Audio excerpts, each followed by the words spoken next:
Hi everyone, I am Priyadharsini. I have completed Bachelor's in Optometry. Currently, I am pursuing my fellowship in Strabismus Management at Indian Academy of Optometry.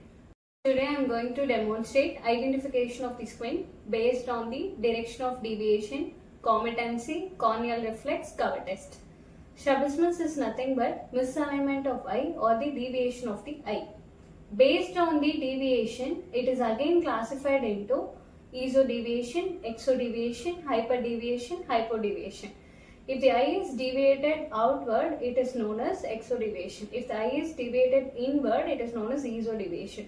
If the eye is deviated towards upward, it is known as hyperdeviation, and if the eye is deviated downward, it is known as hypodeviation. If there is any torsional movement and the eye is moved inward in visual axis, it is in cyclodeviation. If the eye is rotated outward, it is ex-cyclodeviation. Cases of latency, it is again classified into manifest, which is also known as tropia. It is a misalignment of the eye that is visible even when both the eyes are open. Latent, which is also known as phoria, it is manifested only when the binocular fusion is disturbed. It is also classified based on the competency. Competency is of two types, incompetency and concompetency. In incompetency, the deviation will be same in all direction of the gases. In concompetency, the direction or the deviation or misalignment will be vary in different gaze positions. Next, based on the corneal reflex test, we can identify the squint, which is also known as Hirschberg test.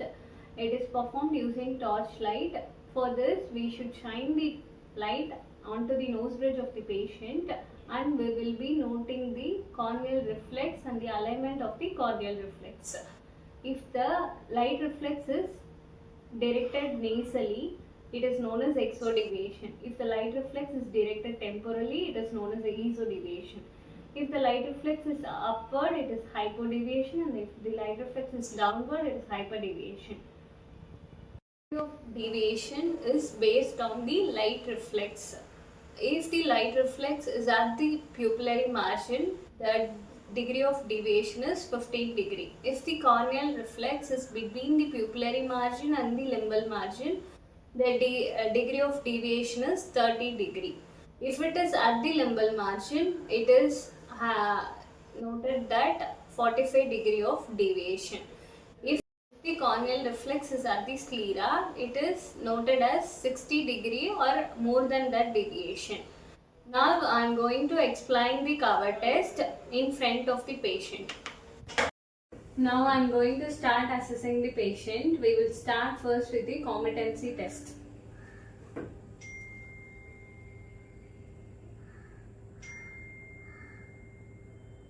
Front எப்பே பாருங்க, தலையாசிக்காதீங்க sir.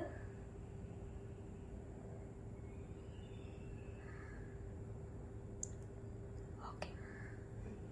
Next, we will do the corneal reflex test.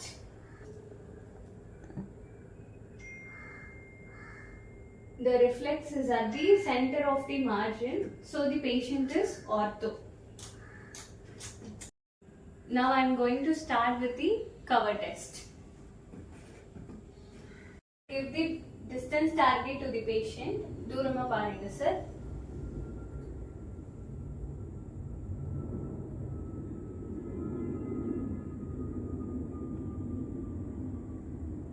The other eye.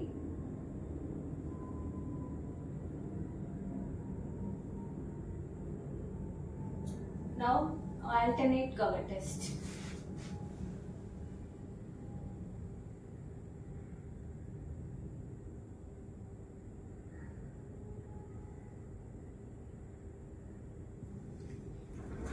Patient is ortho. Thank you.